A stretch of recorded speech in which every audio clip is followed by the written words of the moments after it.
Hello my dear students, welcome back to my channel Shubham lecturer. जितने भी हमारे student इस बार हैं 12th में और जिनको 2025 बोर्ड एग्जाम देना है, उनके लिए आज का ये वीडियो बहुत ही ज़्यादा इंपॉर्टेंट है। स्टूडेंट, आज की इस वीडियो में मैं आपके लिए लेकर आया हूँ क्लास 12 हिंदी के टॉप 3 ऐसे महत्वपूर्ण पद्यांश को जो भैया आपके बोर्ड एग्जाम में लगभग हर साल आते हैं और इस बार भी 2025 में ये पद्यांश पूछे जाएंगे। अब चूंकि पद्यांश जो है वो आपके हिंदी के पेपर में 10 नंबर का आता है, तो 10 नंबर तो हम ऐसे मिस नहीं कर सकते। तो आज मैंने सोचा क्यों ना आपका 10 नंबर हिंदी में कंप्लीट करा दिया जाए। तो आज हम पढ़ने वाले हैं 12th हिंदी के 3 सबसे महत्वपूर्ण पद्यांश को और इसको सॉल्व करना भी हम सीखेंगे। तो अगर जा रहे हो इस बार 2025 में हिंदी का पेपर देने, तो इस वीडियो को एक बार जरूर देख लेना, क्योंकि बस इन 3 गद्यांश को आपको मेनली पढ़ना है। देखो पद्यांश और भी हैं लेकिन इंपॉर्टेंट है, मैं आपको आगे आगे बताऊंगा, लेकिन ये 3 जो मैं लेकर आया हूं सबसे स्पेशल पद्यांश हैं।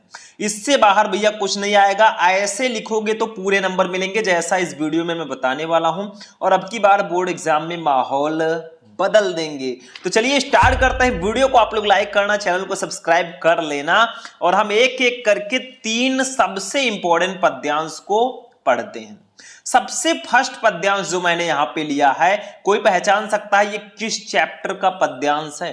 शायद आप में सबको पता हो, क्योंकि ये चैप्टर ही इतना ज्यादा इंपॉर्टेंट है। तो देखो स्टूडेंट, फर्स्ट वाला जो हमारा पद्यांश है ये हमारे हिंदी के पद्य के फर्स्ट चैप्टर पवन दूतिका का पद्यांश है और बहुत ज्यादा इंपॉर्टेंट पद्यांश है। ये ट्रेंडिंग में है भैया। ये पद्यांश आपके बोर्ड एग्जाम में आता रहता है। 3 पद्यांश में बताऊंगा, 3 अलग अलग चैप्टर के। पहले इसको हम लोग खूब प्यार से पढ़ते हैं। देखो क्या है, लज्जाशीला पथिक महिला जो कहीं दृष्टि आई। मतलब यहां पे हो क्या रहा है, राधा जी जो है पवन से बात कर रही हैं, पवन को दूत बनाकर श्री कृष्ण जी के पास भेजना चाह रही हैं। तो वो कुछ चीजें बताती हैं कि अगर ये नजर आए तो आपको क्या करना है। पवन का मतलब वायु से, ठीक है। राधा जी बात कर रही हैं, वो क्या कह रही हैं देखो, लज्जाशीला पथिक महिला जो कहीं दृष्टि आए। यानी कि वो पवन से कहती हैं कि जब आप श्री कृष्ण जी के पास जाना, तो अगर लज्जाशीला, कोई लज्जाशील, ठीक है, पथिक महिला, पथिक का मतलब क्या होता है? पथिक का मतलब होता है यात्री या मुसाफिर, ठीक है। महिला, कोई महिला जो कहीं दृष्टि आए, अगर तुम्हें कहीं दिखाई देती है। मतलब कृष्ण की विरह अग्नि में जलती हुई राधा जो है वो पवन दूतिका से कहती हैं, उनको समझाती हैं कि हे पवन, लज्जाशील पथिक महिला जो कहीं दृष्टि आवे, कि यदि तुझे मार्ग में कोई लाजवंती स्त्री दिखाई दे, कोई लज्जाशील महिला दिखाई दे, होने देना विकृत वसना तो ना तू सुंदरी को। होने देना तो ना होने देना, विकृत वसना, विकृत का मतलब होता है अस्त व्यस्त करना, वसन का मतलब होता है वस्त्र, ठीक है। यानी कि वस्त्र को अस्त व्यस्त करना, ना तू सुंदरी को, यानी कि उस सुंदरी के। तो वो कहती है कि तू उसके वस्त्र को मत उड़ाना, तुम इतनी तेजी से मत चलना कि उसके वस्त्र अस्त व्यस्त हो जाएं। क्योंकि वो पवन से बात कर रही है, पवन को दूत बनाकर भेज रही है, तो पवन है वायु।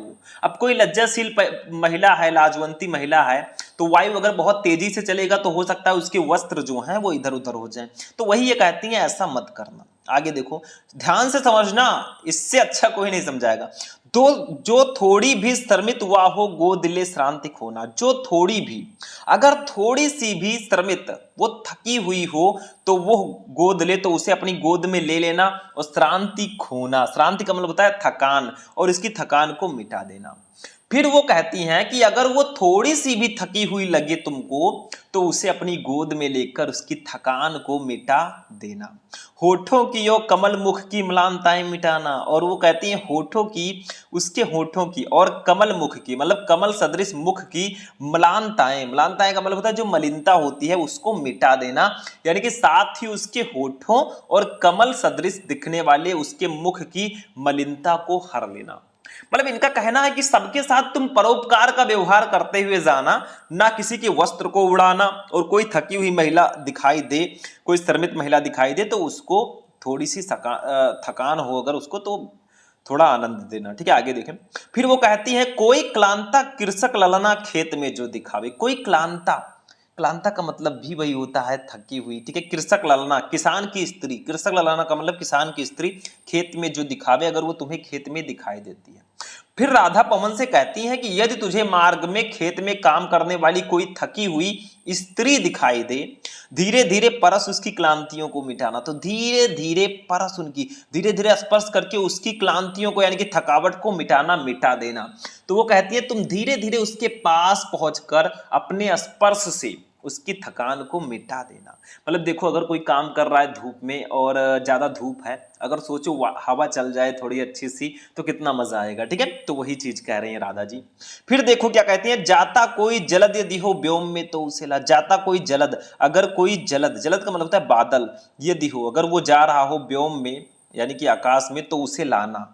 फिर वो कहती हैं कि साथ ही आकाश में बादल दिखाई देने पर उसे उसके पास लेकर आना, छाया द्वारा सुखित करना तप्त भूतांगना को, और उसकी छाया द्वारा सुखित करना, उसे आनंदित करना, सुखित कर देना तप्त भूतांगना को। भूतांगना का मतलब होता है स्त्री, स्त्री को, ठीक है।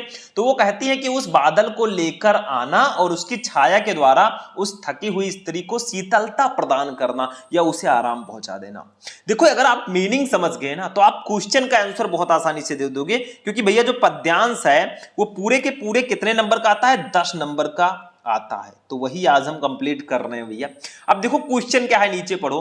उपयुक्त पद्यांश के शीर्षक और कवि का नाम लिखिए। आप संदर्भ भी लिख सकते हैं। देखो, इस पद्यांश के कवि का नाम है अयोध्या सिंह उपाध्याय हरिओद और शीर्षक का नाम है पवन दूतिका, ठीक है। अभी मैं बताऊंगा। देखो, आपको चैप्टर तो आपको पहचानना ही होगा, ठीक है। और ये हिंदी पद्यांश है, गद्यांश नहीं है कि आपको उसी गद्य में बस आंसर लिखा लिखा मिल जाएगा आप लिख देंगे। ये पद्यांश है। गद्यांश पर भी मैं वीडियो बना चुका हूं, आप लोग सर्च करना क्लास 12 हिंदी इंपॉर्टेंट गद्यांश शुभम लेक्चरर, आपको क्लास मिल जाएगा। दूसरा, रेखांकित अंश की व्याख्या कीजिए। आपको यहां से लेकर यहां तक का अपनी भाषा में व्याख्या करनी है। अब जो मैंने अभी बताया है वही तो लिखना है, कुछ अलग नहीं लिखना है, इसीलिए मैंने हिंदी मीनिंग बताया। तीसरा देखो, राधा पवन दूतिका से राह में पथिकों के साथ कैसा व्यवहार करने को कहती हैं। तो राधा पवन दूतिका से राह में पथिकों के साथ परोपकार का व्यवहार करने को कहती हैं। वो कहती हैं कि अगर कोई तुम्हें थकी हुई स्त्री दिखाई दे उसकी थकावट को मिटा देना, कोई किसान की स्त्री दिखाई दे उसको शीतलता प्रदान करना, तो सबके साथ वो परोपकार का व्यवहार करने को कहती हैं। चौथा, राधा ने पवन दूतिका को पथिक कृषक स्त्री के ऊपर किसके द्वारा छाया करने को कहा है। तो भैया मेघ के द्वारा, बादल के द्वारा। तो लिख दो, राधा ने पवन दूतिका को थकित स्त्री के ऊपर मेघ द्वारा छाया करने को कहा है, बादल के द्वारा। अगर मीनिंग आपको पता है ना, क्वेश्चन का आंसर चुटकियों में दोगे। और ये जो 2-2 नंबर का आता है ना, 2-2 2-2, इन सबको आप लिख दोगे। पांचवा, कृषक ललना शब्द में कौन सा समास है भैया, इसमें तत्पुरुष समास होगा। ये लो 10 नंबर कंप्लीट। लेकिन अभी तो ट्रेलर है, पिक्चर अभी बाकी है। अब इसको हम लिखेंगे कैसे वो हम सीखते हैं, ठीक है। एक एक क्वेश्चन का हम आंसर कैसे देंगे, देखो ध्यान से समझो। ये रहा आपका आंसर, ठीक है। ऐसे आपको करना है। देखो, लज्जाशीला डॉट डॉट करके भूतांगना को, पहले तो आपको क्या करना है, देखो इसको हटा देना। पहले आपको प्रश्नोत्तर संख्या डालना। अगर आपको हिंदी की कॉपी लिखनी नहीं आती, सर्च कर लो यूट्यूब पर 12th हिंदी की कॉपी कैसे लिखें, शुभम लेक्चरर, मैंने कई क्लास आपको बताया है। तो प्रश्नोत्तर संख्या डालने के बाद जो लज्जाशीला इसका फर्स्ट वर्ड है और लास्ट वर्ड है, इसको डॉट डॉट करके लिख देना। लज्जाशीला डॉट डॉट करके भूतांगना को। इसको लिखने से यह होगा कि आपके एग्जाम में 2 पद्यांश दे रहते हैं, आपने कौन सा किया है एग्जामिनर को कैसे पता चलेगा, तो इसको लिखोगे तो उसको पता चल जाएगा। सबसे फर्स्ट क्वेश्चन हमारा था, उपयुक्त पद्यांश के शीर्षक और कवि का नाम लिखिए। देखो, आप डायरेक्टली भी लिख सकते हो, शीर्षक का नाम पवन दूतिका, कवि का नाम अयोध्या सिंह उपाध्याय हरिओद, लेकिन हम संदर्भ लिखेंगे। ऐसे फर्स्ट लिखेंगे और संदर्भ खूब प्यारा सा हेडिंग डालेंगे और लिखेंगे। प्रस्तुत पद्यांश महाकवि अयोध्या सिंह उपाध्याय हरिओद द्वारा रचित प्रिय प्रवास। इनका प्रिय प्रवास एक महाकाव्य है। इससे हमारी पाठ्य पुस्तक के पद्य भाग में संकलित पवन दूतिका शीर्षक काव्यांश से अवतरित है। देखो, जो मेन पॉइंट है उसको मैंने ब्लैक से लिख दिया है, आपको भी उसको ब्लैक से ही लिखना है। मतलब प्रस्तुत पद्यांश महाकवि अयोध्या सिंह उपाध्याय हरिओद द्वारा रचित प्रिय प्रवास से हमारी पाठ्य पुस्तक के पद्य भाग में संकलित पवन दूतिका शीर्षक काव्यांश से अवतरित है। 2 नंबर आपका कंप्लीट। एग्जामिनर कहेगा ले बेटा 2 नंबर ले, ऐसे वो देगा। 1 नंबर छोड़ो, आधा नंबर छोड़ो, वो आधा का आधा भी नहीं काट पाएगा। दूसरा, रेखांकित अंश की व्याख्या करो। अब देखो, यहां से लेकर यहां तक आपको व्याख्या करना है। लज्जाशीला पथिक महिला दो कहीं दृष्टि आवे, होने देना विकृत वसना तो ना तू सुंदरी को, जो थोड़ी भी शर्मित हुआ हो गोदले श्रांति खोना, होठों की ओ कमल मुख की म्लानताएं मिटाना, कोई क्लांता कृषक ललना खेत में जो दिखावे, धीरे धीरे परस उसकी क्लांतियों को मिटाना। अब इसका हमें मीनिंग लिखना है, चलो वही चीज लिखते हैं जो मैंने बताया था। राधा जी कहती हैं पवन से, हे पवन यदि तुझे मार्ग में कोई लाजवंती स्त्री दिखाई पड़े तो इतने बेग से ना बहना कि उसके वस्त्र अस्त व्यस्त हो जाएं और उसका शरीर उघड़ जाए। यदि वो थोड़ी सी भी थकी दिखाई दे तो उसे अपनी गोद में लेकर अर्थात उसे चारों ओर से घेर कर उसकी थकान मिटा देना, जिससे कि थकान के कारण उसके सूखे होठ और मुरझाया हुआ कमल सदृश मुख प्रफुल्लित हो उठे। हे पवन यदि खेत में कोई थकी हुई किसान की स्त्री दिखाई दे तो धीरे धीरे उसका स्पर्श कर उसकी संपूर्ण थकावट को मिटा देना। ले बेटा 2 नंबर ये भी कंप्लीट हो गया, ऐसे एग्जामिनर देगा। मतलब आप लोग चैप्टर के जो पद्यांश है उनको पढ़ लीजिए, उनका हिंदी मीनिंग आपको आना चाहिए। हिंदी मीनिंग आएगा आप बहुत आसानी से करेंगे, नहीं आएगा फिर भी ट्रिक है। तीसरा देखो, अभी हम फर्स्ट वाला देख रहे हैं, हमें 3 पद्यांश देखना है। देखो तीसरा, राधा पवन दूतिका से राह में पथिकों के साथ कैसा व्यवहार करने को कहती हैं। देखो स्टार्टिंग के तो 2 आपको लिखने पड़ेंगे लेकिन बाकी क्वेश्चन इजी रहते हैं, तो लिख दो तीसरा ऐसे, राधा पवन दूतिका से राह में पथिकों के साथ परोपकार का व्यवहार करने को कहती हैं। लो भैया 2 नंबर ये भी कंप्लीट, 2 लाइन लिखने से 2 नंबर कंप्लीट। तो स्टार्टिंग के जो 2 क्वेश्चन हैं उसमें मेहनत करना है, बाकी आपको छोटे छोटे क्वेश्चन दिए जाएंगे। चौथा देखो, राधा ने पवन दूतिका को पथिक कृषक स्त्री के ऊपर किसके द्वारा छाया करने को कहा है। तो राधा ने पवन दूतिका को थकित लिख दीजिएगा, थकित कृषक स्त्री के ऊपर मेघ द्वारा छाया करने को कहा है, कि बादल को लेकर आना और उस स्त्री के ऊपर छाया करना। 2 नंबर इसका भी कंप्लीट। देखो कितना इजी होता जा रहा है, अब कुछ भी इम्पॉसिबल नहीं है। 5वां, कृषक ललना शब्द में कौन सा समास है भैया, इसमें कृषक ललना शब्द में तत्पुरुष समास होगा। 2 नंबर ये भी कंप्लीट। तो ऐसा मत सोचिए कि पद्यांश सर हम सॉल्व नहीं कर पाते, क्या करें। पद्यांश के जो चैप्टर मोस्ट इंपॉर्टेंट चैप्टर है उनको पढ़ लीजिए। मैंने आपको मोस्ट इंपॉर्टेंट चैप्टर्स भी बताया, पूरे हिंदी में क्या क्या पढ़ना है वो भी मैंने बताया, आप लोग सर्च कर लेना, class 12 Hindi important question Shubham lecturer, आपको क्लास मिल जाएगा। ठीक है, तो ये आपका पद्यांश था। अब इसमें मैंने आपको सब कुछ बता दिया कैसे क्या करना होगा, 5 क्वेश्चन का हमने आंसर दे दिया, 10 नंबर आपका ऐसे का ऐसा कंप्लीट हो जाएगा। तो क्यों पड़े हो चक्कर में भाई, कोई नहीं है टक्कर में, तो ऐसे लिख देना 10 नंबर कंप्लीट। अभी तो ट्रेलर, अभी हमने फर्स्ट वाला पद्यांश देखा है, अब चलते हैं अपने सेकंड पद्यांश पर जो हमारे सेकंड चैप्टर का होगा। चलिए देखते हैं नेक्स्ट। अब देखो मेरे प्यारे स्टूडेंट, हमारा जो नेक्स्ट वाला पद्यांश है ये हमारे नेक्स्ट चैप्टर से है, कैकेयी का अनुताप जो चैप्टर है। और इसके लेखक कौन है मेरे भाई, इसके लेखक हैं श्री मैथिली शरण गुप्त जी। ठीक है, तो ये जो है इसमें क्या हो रहा है कि कैकेयी का अनुताप का मतलब कैकेयी जी पश्चाताप कर रही है, जो उन्होंने राम जी को 14 वर्ष का वनवास भिजवाया था, उसलिए वो पश्चाताप कर रही हैं। तो उसी चैप्टर का ये है पश्चाताप। जब वो करती हैं तो कुछ लाइनें हैं जो मैं आपको बताना चाहूंगा, ये लाइन बहुत इंपॉर्टेंट है, ये वाला पद्यांश मोस्ट इंपॉर्टेंट है इस चैप्टर में। और भी हैं तो आप लोग टेंशन मत लीजिए, मैं कहता रहता हूँ, अभी ट्रेलर है, पिक्चर अभी बाकी, आगे आगे मैं आपको सारे पद्यांश बताऊंगा। देखो, निज जन्म जन्म में सुने जीव यह मेरा, धिक्कार उसे था महास्वार्थ ने घेरा, 100 बार धन्य वो एक लाल की माई, जिस जननी ने है जरा भरसा भाई, पागल सी प्रभु के साथ सफा चिल्लाई, 100 बार धन्य वो एक लाल की माई। इसमें क्या है ध्यान से देखो, निज जन्म जन्म में सुने जीव यह मेरा, निज जन्म जन्म यानी कि जन्म जन्मांतरों तक सुने जीव, जीव का मतलब होता है आत्मा, यह मेरा धिक्कार है उसे, उस रानी को जिसे महास्वार्थ ने घेरा, मतलब महास्वार्थ ने घेर कर ऐसा अनुचित कर्म कराया। मतलब कैकेयी जी पश्चाताप व्यक्त करते हुए कह रही हैं कि अब तो जन्म जन्मांतर तक मेरी प्राण, मेरी आत्मा ये सुनने के लिए विवश होगी कि धिक्कार है ऐसी रानी को, कैकेयी को, जिसको महास्वार्थ ने घेर कर ऐसा अनुचित कर्म कराया। देखो सीधा सीधा लिखा है, निज जन्म जन्म में सुने जीव या मेरा, जन्म जन्मांतर तक मेरे जीव यही सुनते रहेंगे, धिक्कार उसे था महास्वार्थ ने घेरा, कि उस रानी कैकेयी को धिक्कार है जिसको महास्वार्थ ने घेर कर ऐसा अनुचित कर्म कराया कि उसने अपने ही पुत्र को वनवास भिजवा दिया। भले ही तो नहीं थे। 100 बार धन्य वो एक लाल की माई, जिस जननी ने है जना भरत सभाई। फिर होता क्या है, वहां पे जो सभा बैठी है, श्री राम जी हैं और भी कई लोग हैं जो भरत सहित अयोध्यावासी मिलने आए थे राम जी से, वो बैठे हैं। और राम जी जानते ही हैं महान पुरुष हैं, वो हम लोगों के आदर्श हैं। तो क्या होता है, उनको उनके अंदर क्षमता है, सहनशीलता की। वो कहते हैं 100 बार धन्य वो एक लाल की माई, जिस जननी ने है जना भरत सभाई। मतलब 100 बार धन्य, 100 बार धन्य है वो एक लाल की माई, उस लाल की माई, उस लड़के की माँ, जिस जननी ने है जना भरत सभाई, जिस माता ने भरत जैसे भाई को जन्म दिया है। और बहुत सारे लोग क्या होते हैं, अगर अपने इधर के कोई होते या इस जमाने के कोई होते तो कहते तुमने मुझे 14 वर्ष का वनवास भिजवाया था, चली जा यहाँ से।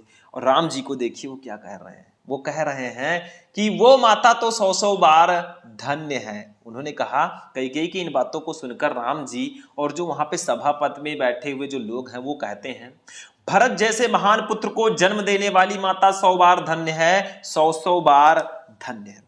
पागल सी प्रभु के साथ सभा चिल्लाई और प्रभु जी के साथ, श्री राम जी के साथ पूरी सभा पागलों की तरह चिल्लाती है, 100 बार धन्य वो एक लाल की माई, वो माँ तो 100 बार धन्य है जिसने भरत जैसे भाई को जन्म दिया है। बस यही था। देखो क्वेश्चन क्या है, उपयुक्त पद्यांश के शीर्षक और कवि का नाम लिखिए 2 नंबर। अब भैया शीर्षक का नाम है कैकेयी का अनुताप, कवि का नाम है मैथिली शरण गुप्त। दूसरा, रेखांकित अंश की व्याख्या करो। इसका व्याख्या करना है, निज जन्म जन्म में सुने जीव या मेरा, धिक्कार उसे था महास्वार्थ ने घेरा। तीसरा, कैकेयी स्वयं को धिक्कारती हुई क्या कहती है? अरे वही तो कहती है, कैकेयी स्वयं को धिक्कारती हुई कहती हैं कि मैं सदगति ना पाऊं और जन्म जन्मांतर तक मेरे प्राण यही सुनते रहें कि रघुकुल की रानी ने स्वार्थवश ऐसे अनुचित कर्म कराए, स्वार्थी। ठीक है। तीसरा, चौथा, कैकेयी के प्रायश्चित के उपरांत श्री राम उनसे क्या कहते हैं? तो लिख दो, कैकेयी के प्रायश्चित के उपरांत श्री राम उनसे कहते हैं कि तुम अभागिन नहीं हो, वरन वो माता तो 100 बार धन्य है जिसने भरत जैसे पुत्र को जन्म दिया है। पांचवा, प्रभु राम के साथ कैकेयी के अपराध का अपमार्जन करती हुई सभा क्या चिल्ला उठी? तो सभा भी चिल्ला उठी कि भरत जैसे महान धर्मशील पुत्र को जन्म देने वाली माता धन्य है, 100 बार धन्य है। वही लिख देना है, क्या है इसमें। तो ऐसे हम लिखेंगे निज जन्म, फिर डॉट डॉट करके लाल की माई, जैसे उसमें किया था इसका फर्स्ट वर्ड और लास्ट वर्ड, वैसे यहां पे भी लिखेंगे। फर्स्ट क्वेश्चन का आंसर देंगे, प्रस्तुत पद्यांश के शीर्षक और कवि का नाम, संदर्भ लिखेंगे। प्रस्तुत पद्यांश श्री मैथिली शरण गुप्त द्वारा रचित साकेत, मैथिली शरण गुप्त जी का एक साकेत महाकाव्य है, बहुत फेमस है। इससे हमारी पाठ्य पुस्तक के पद्य भाग में संकलित कैकेयी का अनुताप शीर्षक काव्यांश से अवतरित है। लो बेटा 2 नंबर। लगभग वैसे ही लिखना है, संदर्भ आपको लगभग वैसे ही लिखना होता है, बस कवि का नाम और पाठ का नाम आपको चेंज कर देना होता है। तो फर्स्ट वाला क्वेश्चन हो गया। अब सेकंड वन पे हम चलेंगे, सेकंड वाले क्वेश्चन पे हम लोग चलते हैं। सेकंड वाला क्वेश्चन पहले देख लीजिए, रेखांकित अंश की व्याख्या कीजिए। इसका व्याख्या करो, निज जन्म जन्म में सुने जीव या मेरा, धिक्कार उसे था महास्वार्थ ने घेरा। तो ऐसे लिखना है आपको, कैकेयी स्वयं को धिक्कारती हुई कहती हैं कि मैं सदगति ना पाऊं और जन्म जन्मांतरों में मेरे प्राण यही सुनते रहें कि रघुकुल की उस रानी को धिक्कार है जिसे घोर स्वार्थ ने घेर कर ऐसा अनुचित कर्म कराया कि उसने धर्म का विचार बिल्कुल छोड़ दिया और अधर्म का आचरण किया। भैया 2 नंबर ऐसे इसका भी मिलेगा। कुछ करना नहीं है, 2 लाइन का व्याख्या करना था, हमने आपको बता दिया है। तीसरा देखो, क्वेश्चन नंबर 3 को देखते हैं। कैकेयी स्वयं को धिक्कारती हुई क्या कहती हैं? तो देखो, कैकेयी स्वयं को धिक्कारती हुई कहती हैं कि मैं सदगति ना पाऊं और जन्म जन्मांतर तक मेरे प्राण यही सुनते रहें कि रघुकुल की रानी ने स्वार्थवश ऐसे अनुचित कर्म कराए। बस ऐसे लिख दो भैया, 2 नंबर इसका भी। अगर आपको मीनिंग पता है, ये सब बिल्कुल हलवा रहेगा, सिर्फ खाना है निकाल के चिम्मच से। चलो आगे देखते हैं, चौथा क्वेश्चन। कैकेयी के प्रायश्चित के उपरांत श्री राम उनसे क्या कहते हैं? तो मैंने खुद ही बताया था, कैकेयी के प्रायश्चित के उपरांत श्री राम उनसे कहते हैं कि तुम अभागिन नहीं हो, वरन वो माता तो 100 बार धन्य है जिसने भरत जैसे भाई को जन्म दिया। ये राम जी कहते हैं कैकेयी जी से। 2 नंबर इसका भी कंप्लीट। ठीक है, वो कह रहे हैं हम 2 नंबर कंप्लीट कर रहे हैं। पांचवा, प्रभु राम के साथ कैकेयी के अपराध का अपमार्जन करती हुई सभा क्या चिल्ला उठी? तो प्रभु राम के साथ कैकेयी के अपराध का अपमार्जन करती हुई सभा चिल्ला उठी कि भरत जैसे महान धर्मशील पुत्र को जन्म देने वाली माता धन्य है, 100 बार धन्य है। 2 नंबर इसका। तो भैया ले बेटा 10 में 10 ले, ऐसे एग्जामिनर आपको देगा अगर ऐसे लिख कर आओगे। तो क्यों टेंशन ले रहे हो? सभी चीजों को मैं बताऊंगा, गद्यांश में बता चुका हूं, पद्यांश में बता रहा हूं, जीवन परिचय भी मैं बता चुका हूं, तो आखिर क्या बचा है? ठीक है, चलो आगे बढ़ते हैं। तीसरा वाला पद्यांश अब हम देखेंगे भैया। ये पद्यांश मेरे हिसाब से तो बहुत ही ज्यादा इंपॉर्टेंट है। क्यों इंपॉर्टेंट है? क्योंकि इस पद्यांश में कुछ तो खास है। ये हमारे किस चैप्टर से लिया गया है, पहले इसको समझो। ये लिया गया है श्रद्धा मनु से। इसके कवि हैं जयशंकर प्रसाद जी, काफी फेमस कवि हैं, आपको भी पता होगा। देखो होता क्या है, यहाँ पे श्रद्धा और मनु की बात हो रही है यहाँ पे, ठीक है। श्रद्धा मनु चैप्टर का ही नाम है। तो होता क्या है कि श्रद्धा मनु से प्रश्न करती हैं। वो कहती हैं, कौन तुम कौन हो संसृत जलनिधि। संसृत का मतलब होता है संसार रूपी, जलनिधि का मतलब होता है सागर। तो संसार रूपी सागर, तीर का मतलब होता है किनारे, ठीक है, के किनारे, तरंगों से, तरंगों के द्वारा फेंकी हुई मड़ी, मड़ी के समान एक एक। तो श्रद्धा मनु से प्रश्न करती है कि तुम कौन हो। जिस प्रकार सागर की लहरें अपनी तरंगों से मड़ियों को अपने किनारे पर फेंक देती हैं, उसी प्रकार तुम कौन हो, ठीक है। उसी प्रकार संसार रूपी सागर की लहरों द्वारा इस निर्जन स्थान पर फेंके हुए तुम कौन हो। मतलब वो पूछती है तुम हो कौन, कौन हो, कौन हो तुम संस्कृत जलनिधि तीर, मतलब संसार रूपी सागर के किनारे तरंगों से फेंकी मड़ी, एक तरंगों के द्वारा फेंकी गई मड़ी के समान तुम कौन हो। कुछ ऐसे हम इजी वे में समझेंगे, पूरे किताबी भाषा में नहीं। कर रहे हो निर्जन। निर्जन का मतलब क्या होता है? सुनसान, जो सुनसान जगह होता है ना, निर्जन का चुपचाप, चुपचाप। प्रभा की धारा से अभिषेक, प्रभा मतलब अपनी आभा, प्रभा का मतलब होता है जो कांति है उसको प्रभा बोलते हैं, कांति, ठीक है। की धारा से अभिषेक, की धारा से तुम अभिषेक या स्नान, अभिषेक का मतलब स्नान भी होता है। तो फिर वो कहते हैं कि तुम चुपचाप बैठकर इस निर्जन स्थान को अपनी कांति से, अपनी आभा से उसी प्रकार से शोभित कर रहे हो जैसे सागर तट पर पड़ी हुई मणि उसके निर्जन तट को आलोकित करती है। तुम कौन हो, ठीक है। आगे देखो, फिर वो कहती हैं मधुर विश्रांत और एकांत। मतलब मधुर विश्रांत, विश्रांत का मतलब होता है थका हुआ, मधुर का मतलब तो होता है मधुर, ठीक है। तो श्रद्धा कहती हैं, उनसे प्रश्न करती हैं कि तुम में जो है मधुर, मधुरता, विश्रांत, विश्रांत का मतलब थकावट, और एकांत जगत का सुलझा हुआ रहस्य, और तुम जगत के सुलझे हुए रहस्य की तरह दिख रहे हो, ठीक है। मतलब वो कहती हैं तुम मुझे मधुरता, नीरवता से परिपूर्ण इस संसार में सुलझे हुए रहस्य की भांति प्रतीत हो रहे हो। तुम कौन हो? एक करुणामय सुंदर मौन और चंचल मन का आलस्य। फिर वो कहती हैं एक करुणामय सुंदर मौन, ठीक है। मतलब वो कहती हैं तुम्हारा सुंदर और मौन रूप, ठीक है। करुणा में मतलब करुणा, एक करुणा में मतलब एक करुणा से परिपूर्ण सुंदर मौन तुम्हारा सुंदर और मौन रूप है, ठीक है। मतलब वो कहती है तुम्हारा सुंदर और मौन रूप करुणा से परिपूर्ण है, और चंचल मन का आलस्य, और तुम्हारे चंचल मन में आलस्य धारण कर लिया है। तुम कौन हो भाई, ठीक है। तो श्रद्धा जी मनु से प्रश्न करते हैं। अब इसका क्वेश्चन का आंसर देंगे। सबसे पहला जो मैं बता सकता था मैंने आपको फारा बता दिया। सबसे फर्स्ट, उपरोक्त पद्यांश के शीर्षक और कवि का नाम लिखिए। मतलब इस पद्यांश के शीर्षक का नाम और कवि का नाम लिखना है। भैया शीर्षक है श्रद्धा मनु, कवि है हमारा जयशंकर प्रसाद जी हैं, बहुत फेमस कवि हैं। दूसरा, रेखांकित अंश की व्याख्या कीजिए।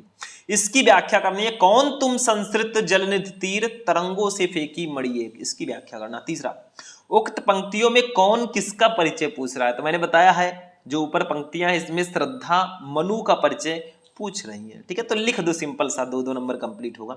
चौथा, कौन अपनी कांति से वीराने को शोभायमान कर रहा है। तो मनु, मनु जो है एक भव्य पुरुष है, तो मनु अपनी कांति से वीराने को वीराने से शोभायमान कर रहा है। श्रद्धा जी कहती नहीं है कि इस कांति को, इस सुनसान जगह को अपनी कांति से शोभायमान करने वाले तुम कौन हो। पांचवा, प्रभा की धारा से अभिषेक, इस पंक्ति में कौन सा अलंकार है भैया? इसमें रूपक अलंकार होगा। किसमें? क्योंकि इसमें उपमेय में उपमान का अभेद रूप से आरोप किया जा रहा है। तो देखो सबसे पहले वही प्रोसेस, कौन तुम डॉट डॉट करके का आलस्य, ऐसे लिखेंगे कौन तुम डॉट डॉट करके का आलस्य। सबसे पहले उपरोक्त पद्यांश के शीर्षक और कवि का नाम लिखना था, तो हम यहां पे लिख देंगे संदर्भ सबसे पहले, ठीक है। लिखेंगे, ध्यान से देखना, प्रस्तुत पद्यांश श्री जयशंकर प्रसाद के कामायनी महाकाव्य से हमारी पाठ्य पुस्तक के पद्य भाग में संकलित श्रद्धा मनु शीर्षक कविता से अवतरित है।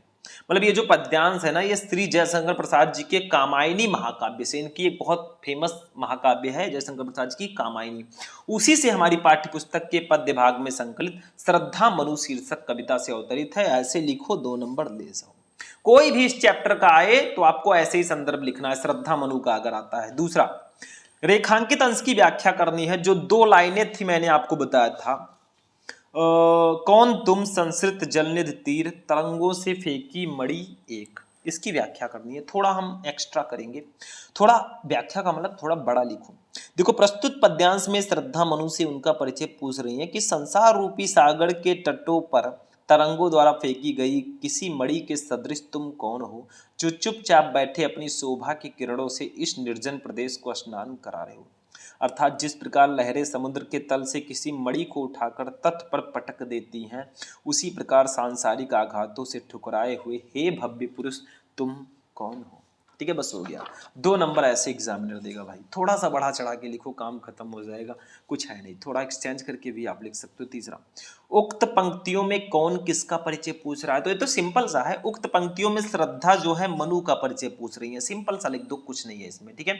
चौथा देखो, कौन अपनी कांति से वीराने को शोभायमान कर रहा है, तो मनु, भव्य पुरुष मनु जो है वो अपनी कांति से वीराने को शोभायमान कर रहे हैं, मनु हैं। ठीक है, 2 नंबर ये भी कंप्लीट।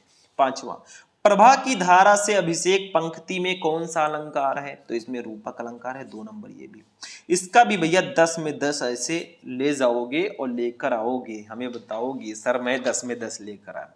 तो आज का क्लास हमारा यहीं पर फिनिश होगा। 12th हिंदी के टॉप 3 मोस्ट इंपॉर्टेंट पद्यांश को आज हमने पढ़ लिया फाइनली। गद्यांश पद्यांश सब कंप्लीट है, और भी सारी चीजें मैं आपको पहले भी बता चुका हूं। तो जाते जाते इस वीडियो को लाइक करना, चैनल को सब्सक्राइब कर लेना। ऐसे ही क्लास अगर आपको चाहिए कमेंट में बता देना कि आपको किस सब्जेक्ट पर क्लास चाहिए। तो चलिए मिलते हैं हम फिर नेक्स्ट वीडियो में नेक्स्ट टॉपिक के साथ। तब तक के लिए जय हिंद।